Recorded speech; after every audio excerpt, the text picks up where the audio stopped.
Halo, selamat jumpa dalam perkuliahan secara online asinkronus mata kuliah psikologi perkembangan. Saudara-saudara, pada sesi pertama ini saya akan menyampaikan terkait dengan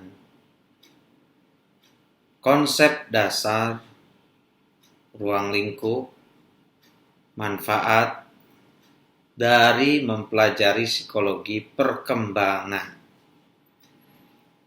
Tentu ilmu ini bisa digunakan oleh siapapun yang memiliki perhatian terhadap atau di dalam bidang pendidikan.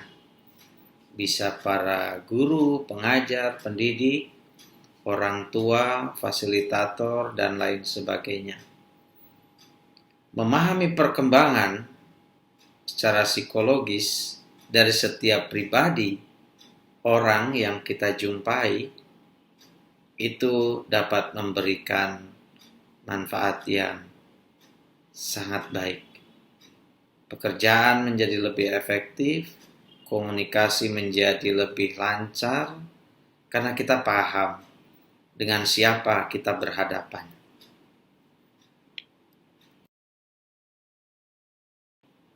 Konsep psikologi perkembangan, saya akan mulai dari arti atau makna etimologi, asal-usul kata. Psikologi itu dari kata psike dan logos. Kita tahu logos itu adalah ilmu, psike itu adalah jiwa, roh dari manusia, nyawa yang membuat kita hidup, manusia hidup, manusia bisa berkomunikasi. Di situ juga berkaitan dengan perasaan dan juga alam pikiran.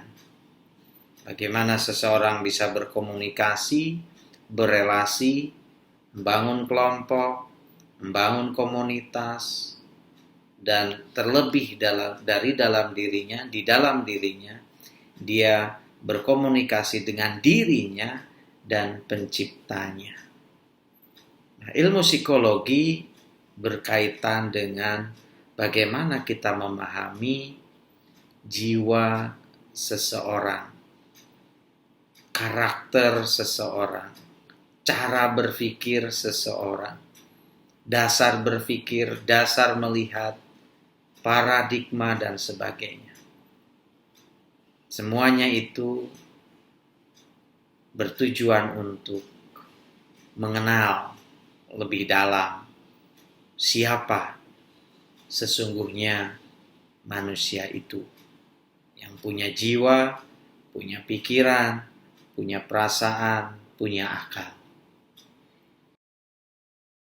Psikologi perkembangan adalah ilmu yang mengangkat persoalan-persoalan terkait dengan hal-hal yang mempengaruhi atau faktor-faktor umum yang mempengaruhi proses dari perkembangan diri seseorang atau pribadi seseorang. Dan ini menitik beratkan pada relasi kepribadian dan perkembangannya sendiri. Nah, ini saya ambil dari para ahli, ada Profesor F.J. Mong, Profesor Nurs, dan Profesor Siti Rahayu Haditoro. Para ahli ini mengajak kita untuk memahami bahwa ketika kita berhadapan dengan seseorang, kita bisa membaca mungkin dari gelagatnya, dari cara berbicaranya, cara dia berdiri atau cara dia perform dan sebagainya. Cara dia bekerja, mungkin Anda dan saya melihat atau memperhatikan ada orang yang kalem, ada orang yang nampak pintar, cerdas, ada orang yang nampak penuh iman dan sebagainya. Ada orang yang kok sepertinya pesimis terus dalam hidupnya dan sebaliknya ada yang optimis gitu ya. Ada orang yang bersahabat, ada orang yang nampak selalu gembira, penuh sukacita. Sehingga itu mempengaruhi cara dia bekerja, cara dia belajar. Mungkin kita juga selalu mendambakan orang yang jujur, orang yang bisa dipercaya. Nah, ini semua kita bisa pelajari melalui ilmu psikologi. Dan secara khusus kita akan mendalami psikologi perkembangan.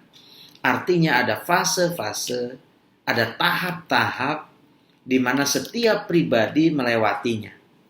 Dan di setiap tahap itu mereka punya dalam tanda kutip tugas yang mestinya mereka bisa lakukan di fase itu. Seorang anak usia misalnya 2 tahun, tugasnya atau semestinya dia sudah bisa mulai berjalan misalnya. Atau ketika umur 7 tahun, mestinya dia sudah bisa membaca misalnya gitu ya. Bisa mengungkapkan perasaannya, bisa menyampaikan apa yang menjadi keinginannya dengan baik tentu saja. Nah, ini semua dipelajari dalam psikologi perkembangan. Psikologi perkembangan, nah ini dalam konteks pendidikan, berarti kita akan bicara tentang psikologi perkembangan peserta didik. Dan ini adalah secara khusus mempelajari juga tingkah laku yang ditunjukkan atau yang bisa kita amati pada periode-periode tertentu. Ada periode masa bayi, masa anak bermain, masa sekolah, masa remaja, masa dewasa. Dan ini dikatakan oleh Kartini Kartono bahwa psikologi perkembangan, psikologi anak adalah ilmu yang mempelajari tingkah laku. Setiap fasenya, setiap periodenya yang berbeda-beda itu. Tentu pada akhirnya sebagai orang yang telah mempelajari psikologi perkembangan, kita diharapkan jauh bisa lebih mengerti, memahami setiap pribadi sesuai dengan periode atau fase hidupnya. Ini yang sungguh diharapkan. Ya. Filogenetik, paleontologi, filogenetik. Psikologi diartikan sebagai ilmu yang menyelidiki dan membahas tentang proses perkembangan mental, perbuatan, perkembangan kualitas tentu saja ya, dari tingkah laku manusia dalam rangka berinteraksi dengan lingkungan sekitar selama dia hidup. Nah, psikologi juga merupakan ilmu yang membahas tingkah laku manusia. Tingkah laku ini tidak sekedar yang kelihatan, tetapi bagaimana dia berpikir, bagaimana dia menyalurkan emosinya, bagaimana mengambil keputusan dalam berbagai situasi dan lingkungan. Saudara-saudari, ini pengertian atau juga konsep umum yang paling dasar kita bisa pahami dari ilmu psikologi, khususnya psikologi perkembangan. Nah, Dalam perkembangan selanjutnya, perkembangan ilmu ini maksudnya, ada, maka kalau di sini disebut masa konsepsi hingga masa dewasa, itu berarti hidup secara keseluruhan. Nah, persoalan yang bisa kita ajukan atau refleksikan adalah untuk apa kita mempelajari ilmu ini, kan begitu. Manfaat mempelajari ilmu psikologi perkembangan pada dasarnya atau hakikatnya adalah kita semakin memahami pribadi seseorang yang kita jumpai, kita tahu pola-pola dalam perilaku hidupnya, kita tahu pertumbuhan dari yang bersangkutan, baik cara berpikirnya, cara berkomunikasinya, cara dia mengelola hidupnya, memanage waktunya, dan sebagainya. Jadi untuk memahami dasar pola umum perkembangan dan pertumbuhan pada, karena ini psikologi perkembangan peserta didik, maka istilah yang dipakai adalah pertumbuhan anak pada tiap-tiap fasenya. Dan manfaat yang kedua dari mempelajari ilmu psikologi perkembangan adalah kita dapat memunculkan sikap senang bergaul dengan orang lain, terutama anak-anak remaja, dengan penuh perhatian pada mereka, baik lingkup keluarga maupun masyarakat. Kita sendiri semakin memahami mereka, maka ya prasangka bisa saja terjadi, kecurigaan bisa saja terjadi, terus juga penilaian negatif tentang seseorang juga bisa terjadi. Tetapi ketika kita memahami kondisi, latar belakang, situasi psikologis dari yang bersangkutan, maka kita bisa membangun, ya, kita sebagai guru, pendidik, pengajar, membangun sikap senang untuk menjalin relasi dengan mereka karena kita paham, kita memahami mereka.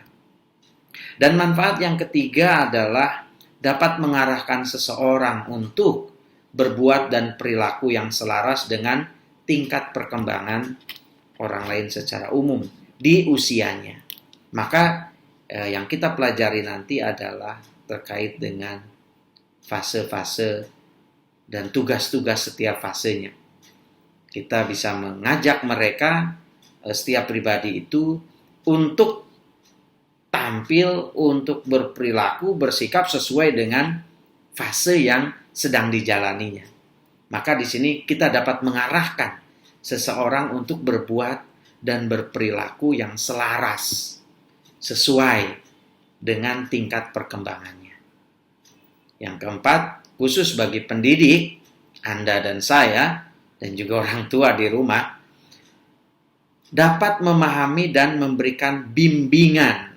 Bimbingan penting kepada anak, kepada remaja, bahkan kepada orang dewasa, sejalan dengan taraf perkembangan anak-anak atau taraf perkembangan pribadi yang bersangkutan, sehingga proses pendidikan, proses pendampingan dapat dilakukan sesuai dengan tujuannya.